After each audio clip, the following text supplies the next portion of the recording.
Hey guys, welcome back to my YouTube channel. तो आज हम समझेंगे क्लास 12 के फ्लैमिंगो बुक की poem a road side stand, जिसके पोएट हैं रॉबर्ट फ्रॉस्ट हैं और ह्यूमैनिटी की फीलिंग रखते हुए उन्होंने ये पोएम को लिखा है। तो चलिए अब हम स्टार्ट करते हैं इस पोएम को। The little old house was out with a little new shed in front at the edge of the road where the traffic sped. A roadside stand that too pathetically pled. तो मतलब एक छोटे से पुराने से घर के पास में एक नया शेड वहाँ पर लगाया जाता है ताकि उसमें वो अपना सामान बेच सकें। उस शेड के नीचे, और ये जो शेड है वो बिल्कुल एज ऑफ द रोड की तरफ है, मतलब जो रोड के बिल्कुल किनारे पर है, जहाँ से द ट्रैफिक स्पीड मतलब जो ट्रैफिक होता है, जो कार्स होती हैं वो काफ़ी तेज़ी से मूव कर रही होती हैं। A road side stand that too pathetically played, तो वो जो रोड साइड स्टैंड है या फिर जो छोटी सी दुकान है वो काफ़ी पैथेटिकली मतलब काफ़ी सिंपथेटिकली मैनर में प्लेड कर रही है, मतलब हमसे रिक्वेस्ट कर रही है। It would not be fair to say for a dole of bread, और वो जो ये रिक्वेस्ट कर रही है ये सही नहीं होगा ये कहना कि डोल ऑफ ब्रेड के लिए हमसे रिक्वेस्ट कर रही है। तो डोल ऑफ ब्रेड का मतलब है कि कोई चैरिटी, या ऐसा भी कहना सही नहीं होगा कि वो से कोई भीख मांग रहे हैं ब्रेड के लिए, मतलब खाने के लिए। But for some of the money, the cash whose flow supports the flower of cities from sinking and withering faint. तो गाइस यहाँ पर बताया है कि ये हमसे रिक्वेस्ट कर रहा है उस मनी के लिए, उस कैश के लिए जिसका फ्लो सपोर्ट करता है फ्लावर ऑफ सिटीज़ को, मतलब जो सिटीज़ में लग्जरी होती है, जो एक सिटी लाइफ होती है जिससे पोएट फ्लावर ऑफ सिटीज़ कहते हैं। तो वो लोग उसी मनी को डिमांड कर रहे हैं या उसी मनी के लिए रिक्वेस्ट कर रहे हैं जिसके फ्लो से ये सिटी का flower for sinking and withering faint. तो सिंकिंग का मतलब होता है डिक्लाइन होना या फिर धीरे धीरे ख़त्म होना, और विदरिंग का मतलब होता है डैमेज होना, फेंट का मतलब होता है धीरे धीरे ख़त्म हो जाना। तो वो भी इसी मनी के लिए रिक्वेस्ट कर रहे हैं जिससे ये जो सिटी की लाइफ होती है ये ख़त्म होने से बची हुई है। The polished traffic past with a mind ahead, पर जहाँ पर वो रोड साइड स्टैंड है उसके सामने से जो पॉलिश्ड ट्रैफिक है, मतलब जितनी भी कार्स हैं जो कि सिटी के लोगों की हैं, polished at having the landscape marred with the artless paint, और अगर वो उनकी तरफ ध्यान देते भी हैं तो आउट ऑफ सॉर्ट्स मतलब वो गुस्सा हो जाते हैं, वो हेट करने लगते हैं उस रोड साइड स्टैंड को। एट हैविंग द लैंडस्केप मेयर्ड, क्योंकि उस रोड साइड स्टैंड की वजह से वो जो लैंडस्केप है वो एक ब्यूटीफुल सीनरी है, हाईवे पे मेयर्ड यानी डिस्ट्रॉय हो चुकी है। With the artless paint of signs that with N turn wrong and S turn wrong, मतलब वो उस रोड साइड स्टैंड पर जो आर्टलेस पेंट है, मतलब जो इतने अच्छे से नहीं किया हुआ है पेंट, इतने क्रिएटिवली नहीं पेंट किया हुआ है, जो साइन बोर्ड वहाँ पर है जिसपे जो एन है यानी जो नॉर्थ है एंड साउथ डायरेक्शन है वो भी अच्छे से सही से बने नहीं हुए हैं, और वो भी आर्टलेस पेंट से बने हुए हैं, मतलब अच्छे से बने नहीं हुए हैं, जिसकी वजह से उनका लैंडस्केप डिस्ट्रॉय हो गया है, जिसके वजह से वो लोग आउट ऑफ सॉर्ट्स मतलब हेट करने लगते हैं उन्हें, और वो सिर्फ उस साइन बोर्ड को देखकर ही उन्हें हेट करने लग जाते हैं। Offered for scale wild berries in wooden squads और crook necked golden squash with silver warts, वो पहले ही उस साइन बोर्ड को देखकर उस रोड साइड स्टैंड को हेट करने लगते हैं। उन पर वो ध्यान भी नहीं देते हैं कि वहाँ पर वाइल्ड बेरीज रखी हुई हैं वुडन स्क्वाड्स में, मतलब वुडन बॉक्सेस में वहाँ पर रखी हुई हैं वाइल्ड बेरीज, और क्रूक्ड नेक्ड गोल्डन स्क्वॉश, मतलब गोल्डन स्क्वॉश तो एक वेजिटेबल का नेम है जो कि गोल्डन कलर की होती हैं, और उसका क्रूक्ड नेक है मतलब वो अपने नेक की तरफ या उस वेजिटेबल के ऊपर की तरफ से थोड़ी सी मुड़ी हुई होती है। एंड उस पर सिल्वर वॉट्स, तो वॉट्स का मतलब होता है छोटे छोटे बल्जेस या छोटे छोटे जो, और beauty rest in a beautiful mountain scene, और जो बची हुई जो ब्यूटी है उस बचे हुए ब्यूटीफुल माउंटेन सीन में वो उस पर भी ध्यान नहीं देते हैं। You have the money but if you want to be mean why keep your money this costly and go along. तो यहाँ पर पोएट बेसिकली उस रोड साइड स्टैंड के ओनर की तरफ से लाइंस कहते हैं। तो वो जो ओनर होता है वहाँ का वो कहता है कि if you have the money, कि अगर तुम्हारे पास इतनी मनी है, इतने पैसे हैं, but if you want to be mean, but फिर भी अगर तुम इतने सेल्फिश हो तो why keep your money this costly. तो यहाँ दिस कॉस्टली का मतलब है यहाँ कि रूडली कहता है वो उनसे कि वाई कीप योर मनी, कि तुम क्या करोगे इस मनी का जब तुम इतने सेल्फिश हो, किसी को दे नहीं सकते मनी। जब वो रोड साइड स्टैंड वाला तो आपसे भीख भी नहीं मांग रहा है, वो तो बस चाहता है कि आप उसकी वहाँ से कुछ सामान खरीद लो, तब भी आप थोड़े से पैसे भी दे नहीं सकते, तो क्या करेंगे। तो वाई कीप योर मनी, तुम क्या करोगे इस मनी का, एंड गो अलॉन्ग। और the hurt to the scenery wouldn't be my complaint so much as the trusting sorrow of what is unsaid। तो यहाँ पर गाइस पोएट उस रोड साइड स्टैंड के ओनर की तरफ से कहते हैं कि जो भी हर्ट हुआ है सीनरी को, या सीनरी को जो नुकसान हुआ है मेरी वजह से, वो मेरी कंप्लेंट नहीं है कि रोड साइड स्टैंड की वजह से सीनरी ख़राब हो गई।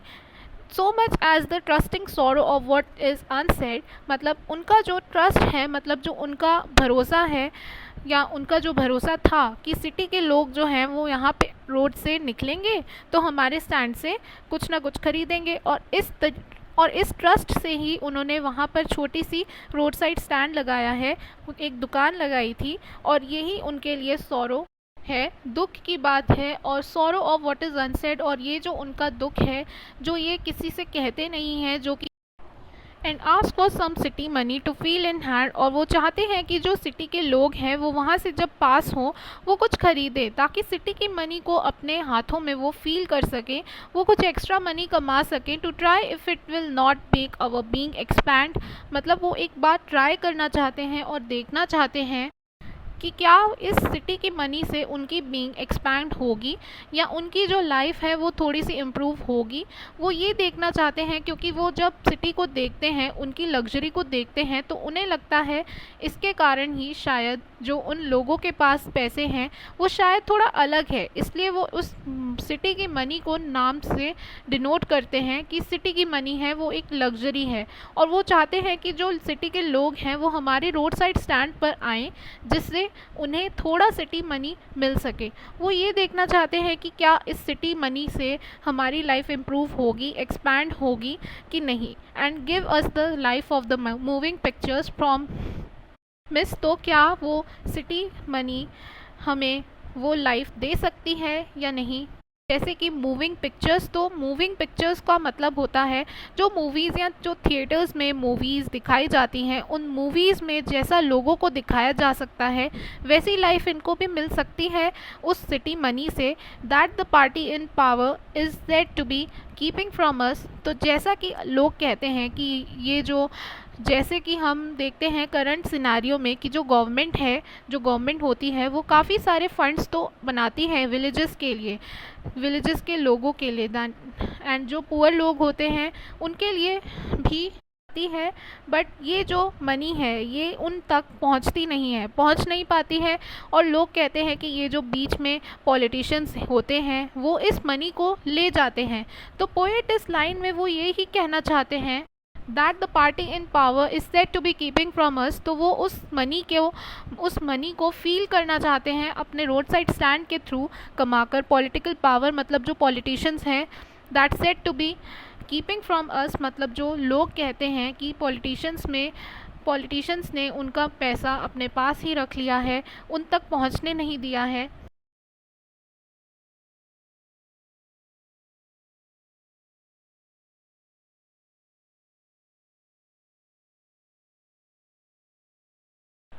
इसके बाद पोएट कहते हैं it is in the news that all these pitiful kin are to be bought out and mercifully gathered in to live in villages.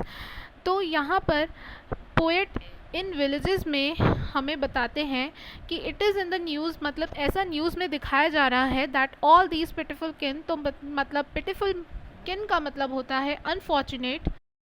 मतलब होता है एक ग्रुप या फैमिली। तो ऐसा न्यूज़ में दिखाया जा रहा है कि इन सभी अनफॉर्चुनेट या ये सभी गरीब लोगों की जो फैमिलीज़ हैं are to be bought out, मतलब बाहर लाया जाएगा, एंड मर्सीफुली गैदर्ड इन, मतलब काफ़ी दया की भावना के साथ अच्छे से गैदर किया जाएगा, तो to live in a villages, और इन्हें विलेजेस में रहने दिया जाएगा जो कि next to the theatre and the store, and ये विलेजेस थिएटर्स और स्टोर्स के पास ही में होंगे। सिटी की जो चीज़ें होती हैं उन सभी को पास में ही ये सब चीज़ें होंगी, एंड इनके पास ये सभी चीज़ें होंगी where they won't have to think for themselves any more, और इन प्लेसेस पर इन्हें अपने बारे में बिल्कुल भी सोचने की ज़रूरत नहीं होगी, मतलब इन्हें बिल्कुल भी अपने जो बेसिक नेसेसिटीज़ हैं जिसके लिए अभी इनको काफ़ी मेहनत करनी पड़ती है, मतलब इन बेसिक चीज़ों के बारे में इन्हें सोचना भी नहीं पड़ेगा इन विलेजेस में। तो ऐसा न्यूज़ में बताया जा रहा है।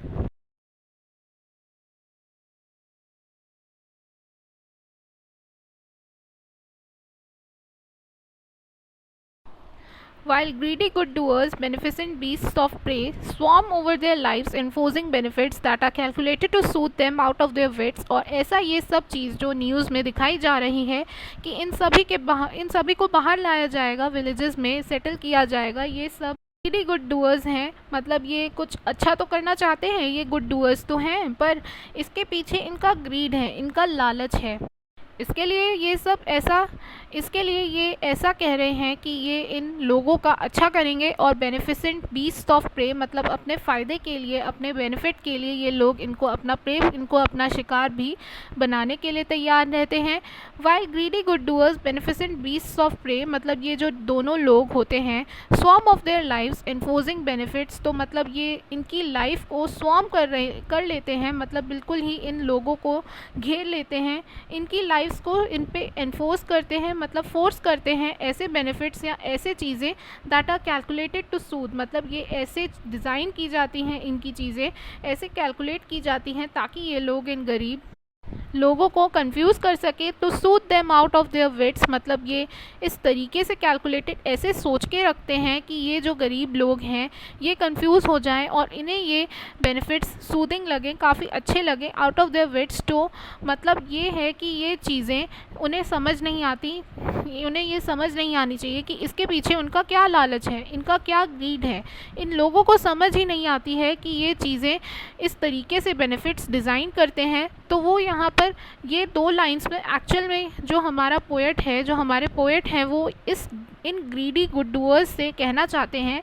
उस बिल्डर्स और उन ब्रोकर्स के बारे में ये कहना चाहते हैं जो इन गरीब लोगों के ये प्रॉमिस करते हैं, हम तुम्हें कहीं अच्छी जगह पर सेटल कर देंगे, कोई दूसरे विलेजेस में सेटल कर देंगे जहाँ पर उन्हें ये सब बेनिफिट्स होंगे, और काफ़ी अच्छा अच्छा बताते हैं उन लोगों को, और वो गरीब लोग भी इनका शिकार बन जाते हैं, इनका प्रे बन जाते हैं। और एक्चुअल में ऐसा करने का मेन मोटिव उनका खुद का ग्रीड होता है, उनका खुद का लालच ही होता है, ताकि वो इन लोगों की ज़मीन को कब्जे में ले सकें। इसलिए इन लोगों को पोएट ग्रीडी गुड डूअर्स कहते हैं। And by teaching them how to sleep, they sleep all day, पहले तो इन लोगों को इतने बेनिफिट्स देते हैं, उन्हें सिखाते हैं, and by teaching them how to sleep, उन्हें सिखाते हैं आराम करना, उनके मेहनत करने की आदत को ख़त्म कर देते हैं, उन्हें काफ़ी सारे बेनिफिट्स देते हैं, दे स्लीप ऑल डे। और जब उनके बेनिफिट्स ख़त्म हो जाते हैं और जब उन्हें एक्चुअल में समझ आता है कि उनके साथ कुछ गलत हुआ है, उस टाइम पर जब ये लोग उनके पास वापस जाते हैं, जब ये गरीब लोग उन लोगों के पास वापस जाते हैं, दे स्लीप ऑल डे, ये जो बड़े लोग हैं उनकी बातें भी नहीं सुनते हैं, और ये जब एक तरीके से खुद को, मतलब एक तरीके से खुद सो जाते हैं, और एक तरीके से अब जो गरीब लोग हैं वो उनका वो शिकार बन जाते हैं, वो उनका शिकार बन चुके होते हैं। Destroy their sleeping at night the ancient way, और जिस तरीके से जो एंशिएंट वे था पहले, जिस तरीके से आराम से ये लोग रात में सोया करते थे, जो रात में सोते थे, अब उनकी जो रातों की नींद है, जो उनकी नाइट की स्लीप है, ये पूरी तरीके से डिस्ट्रॉय हो चुकी है इन लोगों की वजह से। क्योंकि पहले तो ये लोग इन्हें आराम करना सिखाते हैं, और फिर जब ये लोग खुद गायब हो जाते हैं तब उनकी रातों की नींद ख़राब हो जाती है, एंड इन लोगों की वजह से। और साथ ही में ये लोग इनकी लाइफस्टाइल चेंज करने की कोशिश करते हैं, जैसा कि सिटीज़ में होता है, जिसमें वो देर रात तक काम करते हैं जागकर, वहाँ पर इसके वजह से जो इनका एंशिएंट वे है, इनका जो पुराना तरीका है, वो रात में जागकर सोते हैं। इसके बाद में पोएट कहते हैं, sometimes I feel myself I can hardly bear the thought of so much childish longing in vain, मतलब कभी ना कभी पोएट को ऐसा लगता है कि वो बहुत मुश्किल से बियर कर पाते हैं, बहुत मुश्किल से हैंडल कर पाते हैं उस थॉट को, of so much childish longing in when. तो मतलब ये जो लोगों की चाइल्डिश लॉन्गिंग है, या उनकी जो इच्छा है कि जो लोग हैं वो कभी ना कभी दुकान पर आएंगे और उनसे कुछ ना कुछ खरीदेंगे, और ये जो उनकी इच्छा है, डिज़ायर है, लॉन्गिंग इन वेन, मतलब इनकी जो इच्छा है जो पूरी नहीं हो पाती है, तो उस थॉट को भी पोएट हैंडल नहीं कर पाते हैं। The sadness that lurks near the open window there, मतलब कि जो सैडनेस है जो कि वहाँ पर लर्क मतलब वहाँ पर छुपी हुई है near the open window frame, मतलब वहाँ पर जो दुकान की विंडो है और दुकान की विंडो के पास में जो इंसान बैठा हुआ है वो काफ़ी ज़्यादा सैड है। That waits all day in almost open prayer, और वो वहाँ पर काफ़ी सैड है और वहाँ पर वेट कर रहा है पूरे दिन। वो सिर्फ प्रे कर रहा है for the squeal of brakes, the sound of a stopping car, और वो प्रे कर रहा है कि ज़रूर अभी स्क्वील ऑफ ब्रेक्स मतलब कि ब्रेक की आवाज़ आएगी, कि ज़रूर वहाँ पर कोई ना कोई कार रुकेगी। Of all the thousand selfish cars that pass, मतलब कि ये जो हज़ारों सेल्फिश कार्स हैं इनमें से एक ना एक कार ब्रेक्स लगने की आवाज़ आएगी और एक कार ज़रूर वहाँ पर रुकेगी, ऐसा वो प्रे कर रहा होता है। Just want to inquire what a farmers prices are, वो सिर्फ प्रे कर रहा होता है कि इन हज़ारों सेल्फिश कार्स में जो इस रोड में जो गुजरती हैं उनमें से एक ना एक कार की ब्रेक लगने की आवाज़ ज़रूर आएगी और वो वहाँ पर रुकेगी, चाहे भले ही वो एक बार आकर इंक्वायर कर ले, बस एक बार आकर पूछ ले कि को आखिर वहाँ पर जो फार्म प्रोडक्ट्स हैं मतलब कि जो